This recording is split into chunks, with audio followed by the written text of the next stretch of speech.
and all of time and space. As you will have the words displayed on the screen, and you, yes, you are invited to read along.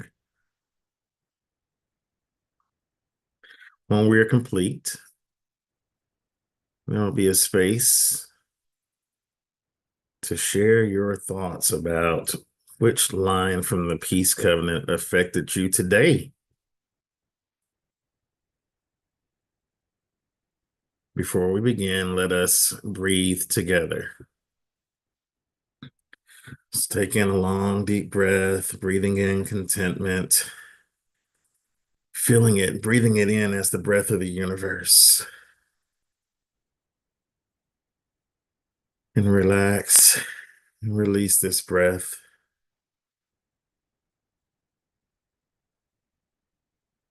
And again, take in a long, deep breath, feeling secure within yourself, recognizing that peace is always with you.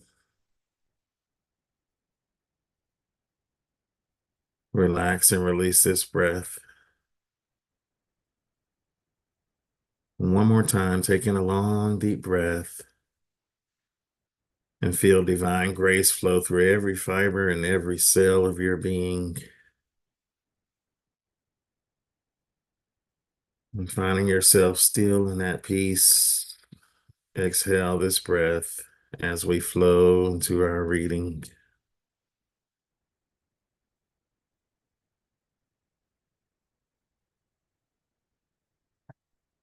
Peace is the breath of our spirit. It wells up from within the depths of our being to refresh, to heal, to inspire. Peace is our birthright. Its eternal presence exists within us as a memory of where we have come from and as a vision of where we yearn to go. Our world is in the midst of change. For millennia, we have contemplated, reasoned, and practiced the idea of peace. Yet the capacity to sustain peace eludes us. To transcend the limits of our own thinking, we must acknowledge that peace is more than the cessation of conflict. For peace to move across the face of the earth, we must realize, as the great philosophers and leaders before us, that all people desire peace. We hereby acknowledge this truth that is universal. Now humanity must desire those things that make for peace. We affirm that peace is an idea whose time has come. We call upon humanity to stand united, responding to the need for peace. We call upon each individual to create and foster a personal vision for peace. We call upon each family to generate and nurture peace within the home. We call upon each nation to encourage and support peace among its citizens. We call upon each leader, be they in the private home, house of worship, or place of labor, to be a living example of peace, for only in this way can we expect peace to move across the face of the earth. World peace begins within ourselves. Arising from the spirit, peace seeks expression through the mind, heart, and body of each individual. Government and laws cannot heal the heart. We must transcend whatever separates us. Through giving love and respect, dignity and comfort, we come to know peace. We learn to love ourselves, or our neighbors, as we love ourselves, bringing peace into the world. We hereby commit ourselves to this noble endeavor. Peace is first a state of mind. Peace affords the greatest opportunity for growth and learning, which leads to personal happiness. Self-direction promotes inner peace and therefore leads to outer peace. We vow to heal ourselves through forgiveness, gratitude, and prayer. We commit to causing each and every day to be a fulfillment of our potential, both human and divine. Peace is active, the motion of silence, of faith, of accord, of service. It is not made in documents, but in the minds and hearts of men and women. Peace is built through communication. The open exchange of ideas is necessary for discovery, for well-being, for growth, for progress, whether within one person or among many. We vow to speak with sagacity, listen with equanimity, both free of prejudice. Thus, we will come to know that peace is liberty and tranquility. Peace is achieved by those who fulfill their part of a greater plan. Peace and security are attained by those societies where the individuals work closely to serve the common good of the whole. Peaceful coexistence between nations is the reflection of man's inner tranquility magnified. Enlightened service to our fellow man brings peace to the one serving and to the one receiving. We vow to live in peace by embracing truths that apply to us all. Living peaceably begins by thinking peacefully. We stand on the threshold of peace-filled understanding. We come together, all of humanity, young and old, of all cultures, from all nations. We vow to stand together as citizens of the earth, knowing that every question has an answer, every issue a resolution. As we stand, united in common purpose, we hereby commit ourselves in thought and action so we might know the power of peace in our lifetimes. Peace be with us always. May peace prevail on earth.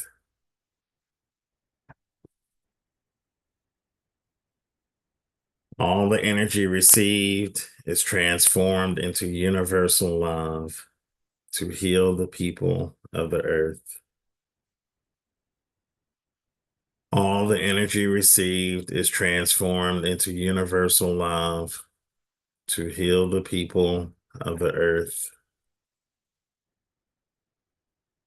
All the energy received is transformed into universal love to heal the people of the earth.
So, TJ, you invited us to reflect on which phrase or sentence, whatever, Yes.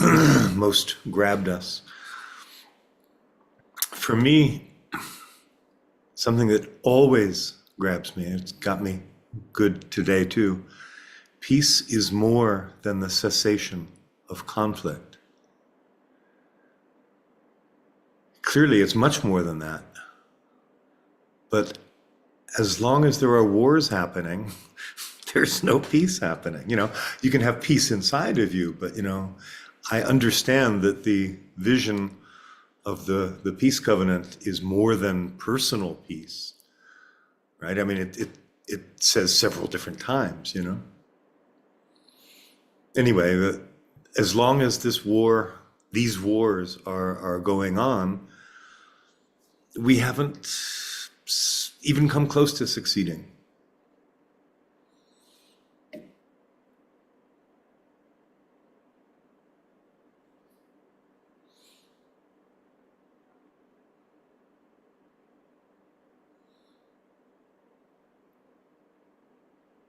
Thank you.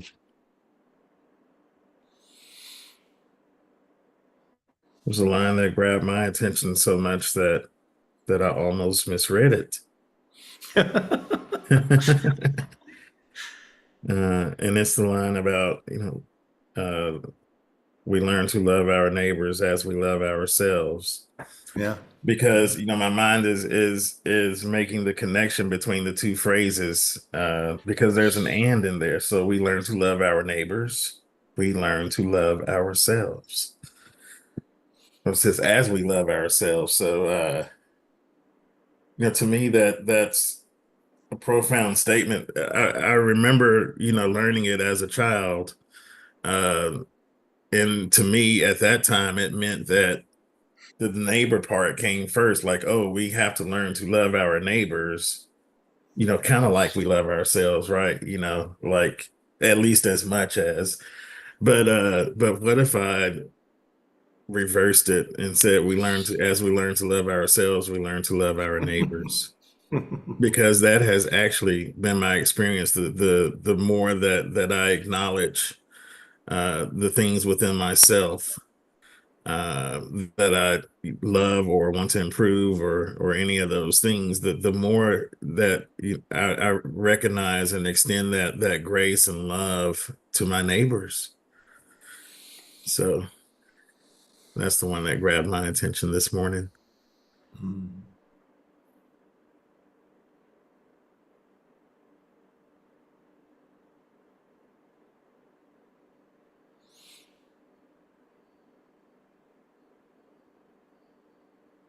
It's interesting. The one that grabbed my attention, is may peace prevail on earth. And it's just, I know what Mika was talking about, as long as there's wars, it's not fully peace in that sense. So yeah, maybe that's why that grabbed my attention. I was picking up on that thought. Just, I'm not sure what that would look like. World peace does begin within ourselves, so it starts there. So yeah, those are really those two. World peace begins within ourselves, and may peace prevail on earth. One that caught my attention is peace is active, meaning it's just as active as war. I hear what you're saying, Miko, but I don't think war takes over peace. I think they coexist.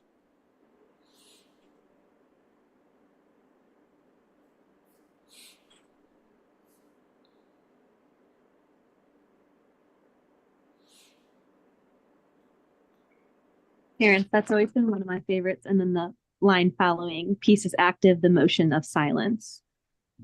And it's just this like, it almost seems like an oxymoron. And I think that's what I love about it. It's like,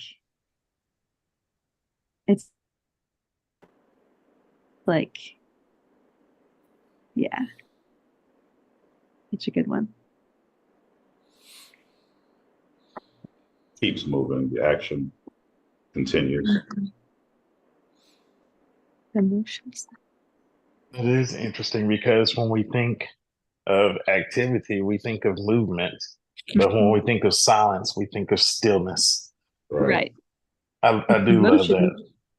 The motion of silence. It's like, oh wait, what does that look like? You know, we know what motion is, we know what silence is, but Yes, they it don't is. feel like the Mhm. same thing. So what's the motion of silence? Yeah, because it is kind of perplexing, isn't it? I love it.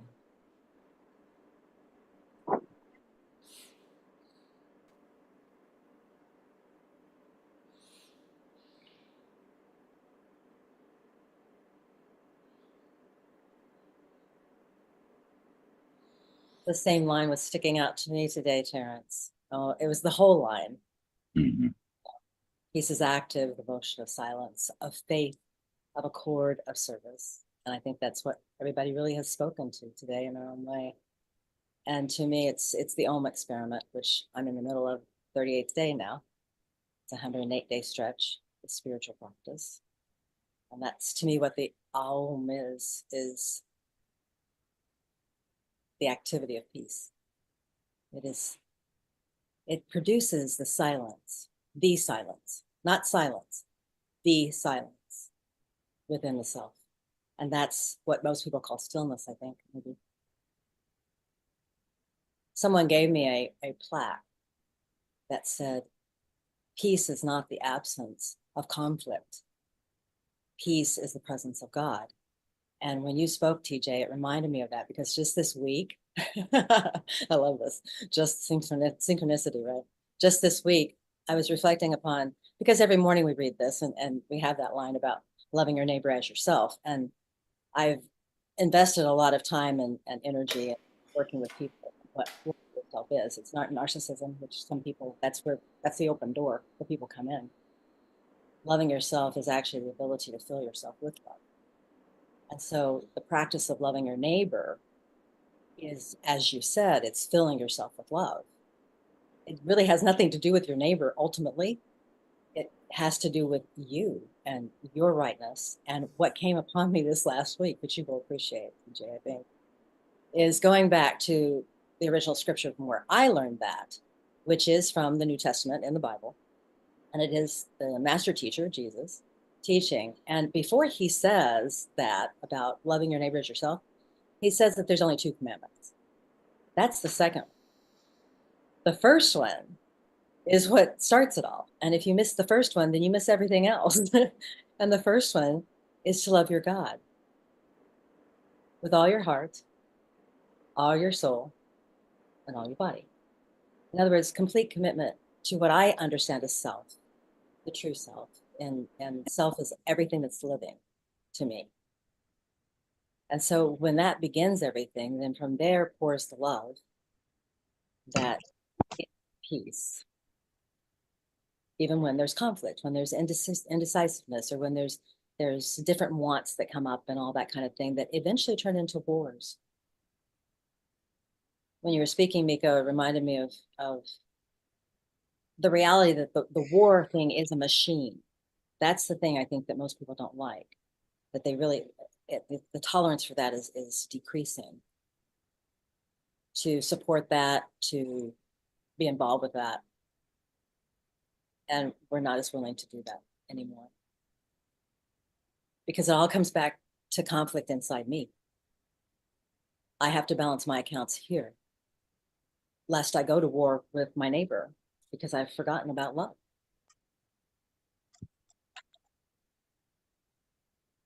So envisioning peace to me, Selden, when you were speaking, envisioning peace to me is very real. It's a way that I live my life. You know, if I'm in a traffic jam and somebody's, you know, I'm getting irritated, mad, because I'm in a hurry or something, then peace is first a state of mind for me. It's a real thing. Some people call this a ritual in the morning, and I call it a spiritual practice because it's alive and it's never compulsive. It's always choice. And it reminds me every morning to set my mind aright, because this endeavor is in the morning for me. I realize it isn't for some people. Peace is active for me. It's real. It's not something that okay, I'm gonna meditate or pray now about peace. No, it's gotta be, it's gotta be, I gotta love it. I have to love it. Or it's not alive. It's like a baby. You have to love it. And Nikki, it is. It's neither, either, yet both. And to me, that's Kuan Yin. That's the reality of that. It's like, yes, both can coexist. Male and female can coexist. You know, positive, negative, they coexist. Everything coexists. I think it allows people to rewrite the image of what maybe traditionally they see it as. So it gets outside of the box of what, I mean, in this whole thing, I mean, the whole peace covenant is that, right? Like, let's describe it in so many, you know, ways, not just like, you know, your immediate, you know, you ask people, what is peace, you know, and everyone will say something different, but it's allowing people to, yeah, just expand their mind and expand how they see peace and live peace. Yeah. That's why I always resonate with living peaceably begins by thinking peacefully. Mm-hmm. This morning, nothing kind of stuck out to me specifically, but that one always is my go-to line, if you will. Yeah. It means it's a choice. You get to choose it. Mm-hmm.